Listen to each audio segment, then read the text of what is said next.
Hey everybody, this is Tanner with CityTurf.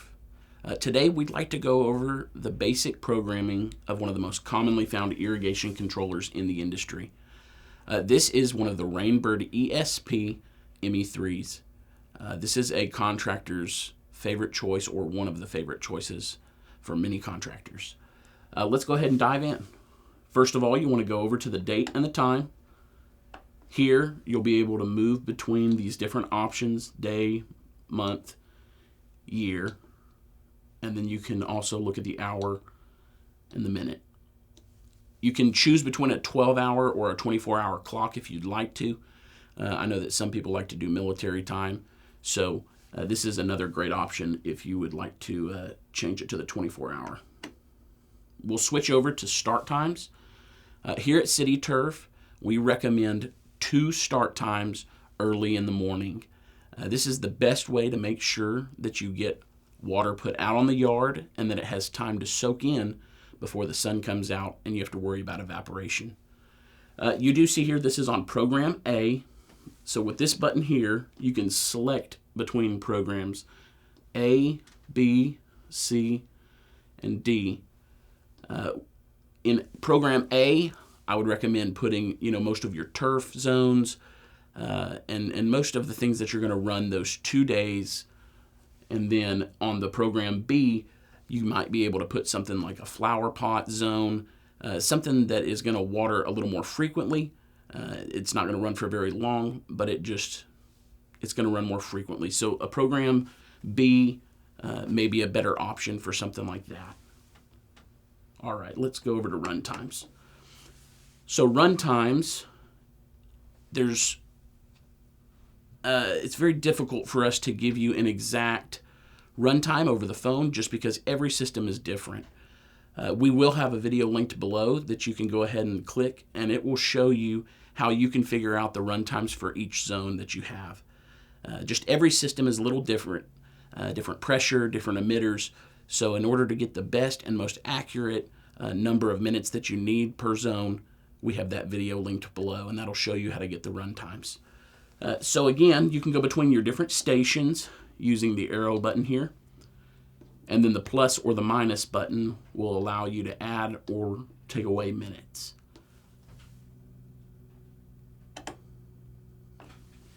Here, we're going to go to the watering days. You will want to look at your city's website, and they will have a list of the days that you should be able to water. Some cities go off of address number, others off of trash day. You'll want to make sure that you look at your city's website and find which days. For this one, we're going to say Monday and Thursday. What you'll do is, again, use the arrows to move between the different days. And then the plus will make it to where it's active, and the minus will make it to where it is inactive on that day. So, again, we're going to say Monday and Thursday are the 2 days that we want to run this system. Next, we're looking at the rain sensor. You will want to make sure that your rain and freeze sensor is turned on. If you do not have a rain and freeze sensor, we do recommend that you get one, or that you have one if you do have one, it needs to be serviced. The thing is that this is going to keep your system from running whenever we have a rain event or if we're having freezing temperatures.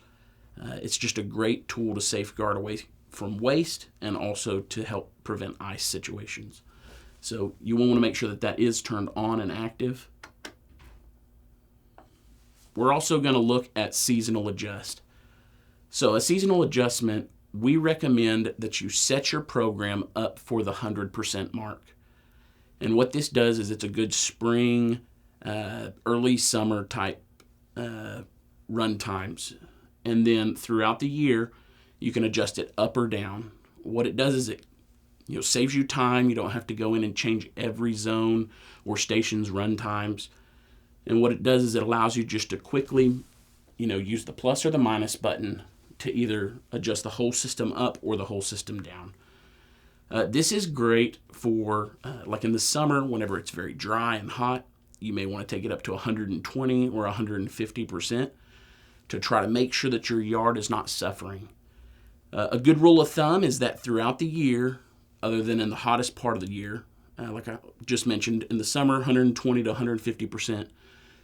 But for the rest of the year, as we go into fall, if it's 70 degrees outside, you can put it at 70%.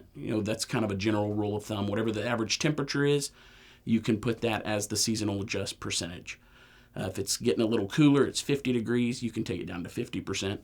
So this is just a good mental note to take, and it's something that makes it quick and easy throughout the year in making changes. Very few people have the flow sensor for this controller or this model, but if you did, you'd want to make sure that you turn that on. This last option is for manual watering. We do recommend that you go and walk around the system periodically just to make sure there's no leaks. You want to make sure that you're not having any extremely dry areas in comparison to others.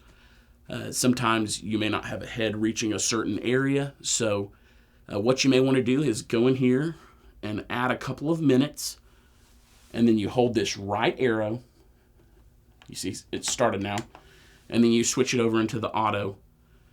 This will give you an opportunity to walk around your system again, just make sure there's no leaks, or you may be able to find where there's a coverage issue where water's not hitting where it should. This is just a great tool. This here is, again, one of the most popular models and one of the most popular brands in the irrigation industry. It's a great tool, and if you have any other further questions, please feel free to give us a call. We'd love to help. Thanks.